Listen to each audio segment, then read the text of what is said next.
அதிமுக சசிகலா அணியின் வேட்பாளர் டிடிவி தினகரன் தற்பொழுது செய்தியாளர்களை சந்தித்து வருகிறார். அதன் நேரடி காட்சியை வேட்பாளராக அறிவித்த போது அதற்கு முன்பு எனக்கு என்னென்ன வழக்குகள் அன்றைக்கு இருந்தனோ அதே வழக்குகள் தான் 25 ஆண்டுகளாக இருக்கின்றன. 96க்கு முன்பே அப்பொழுது நரசிம்மராவ் ஆட்சி காலத்திலே எங்கள் மீது போடப்பட்ட அரசியல் காழ்ப்புணர்ச்சியின் காரணமாக போடப்பட்ட வழக்குகள் அது இன்றைக்கும் தொடர்ந்து கொண்டிருக்கிறது. 99 தேர்தலின் பொழுது எனது வேட்புமனு ஏற்றுக்கொள்ளப்பட்ட அதே நிலைதான் இன்றும் இருக்கிறது என்று நான் ஏற்கனவே பத்திரிகையாளர் சந்திப்பில் சொன்னேன். வேண்டுமென்றே திமுகவினரும் எங்களை விட்டு பிரிந்து சென்ற திரு பன்னீர்செல்வம் குழுவினரும் எப்படியாவது ஏதாவது சொல்லி யாரையாவது பிடித்து எப்படி இரட்டை இலை சின்னத்தை சதி செய்து முடக்கினார்களோ அதுபோல ஏதாவது செய்துவிட வேண்டும் என்று நினைத்தார்கள். ஆனால் நான் போட்டியிடுவது சட்டப்படி சரியான ஒன்று. அதனால தான் நான் வேட்புமனு தாக்கல் செய்தேன்.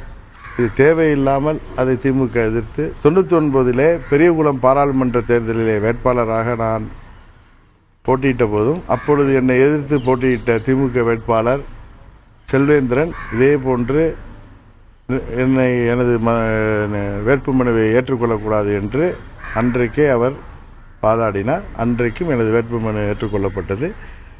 20 வருடங்கள் கழித்து திரும்பவும் திமுக அதே வேலை செய்கிறது. அதுதான் இது. தொகுதியில் போய் சுற்றுப்பயணம் மேற்கொண்டுருக்கீங்க, பிரச்சாரம் மேற்கொண்டுருக்கீங்க, எந்த அளவுக்கு மக்களிடம் நல்ல சிறப்பாக இருக்குது. நீங்களே கூட வர்றீங்க, உங்களுக்கே தெரியும். ஆனால் இன்னும் தொடர்ந்து நான் அங்கே வீதியாக சென்று வாக்குகள் சேகரிக்கிறேன். இந்த பத்திரிகையாளர் சந்திப்பின் மூலம் ஒன்று தெரியப்படுத்திக் கொள்ள விரும்புகிறேன். எப்படி நான் பெரியகுளம் பாராளுமன்ற வேட்பாளராக நின்ற பொழுதும் நான் அங்கே சொன்னேனோ, நான் இங்கே தங்கி இந்த தொகுதி மக்களுடன் ஒருவனாக தங்கி நான் இந்த தொகுதியின் பெரியகுளம் பாராளுமன்ற உறுப்பினராக செயல்படுவேன் என்று சொன்னேனோ அங்கு செய்தேனோ அதே போல் நான் விரைவிலே ஆர்கே நகர் சட்டமன்ற தொகுதியிலே நான் வீடு பார்த்து கொண்டிருக்கின்றேன். அங்கு தங்கி அங்கு நான் செயல்படுவேன்.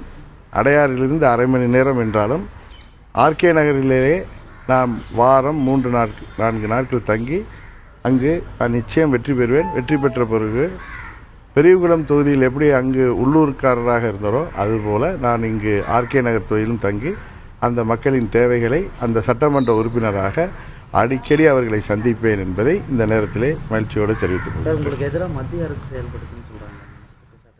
யார் சொல்கிறா? அது என்ன, எல்லாரும் எது வேணாலும் சொல்லலாம். அது உண்மையாக பொய்யாங்கிறது காலம் பதில் சொல்லும். இப்போ இதில் பொதுக்கூட்டங்கள்லாம் நடப்பதற்கான ஏதாவது ஏற்பாடுகள்லாம் நடந்தது? நான் டெய்லி டோர் கேன்வாசிங் போகிறேன். மற்றபடி கட்சியின் தேர்தல் பணிக்குழு அது பற்றியெல்லாம் முடிவு செய்யும். மேனிஃபெஸ்டோ நீங்கள் ஒன்று சொல்லியிருக்கீங்க. மேனிஃபெஸ்டோ விரைவில் அது அறிவிப்பேன்.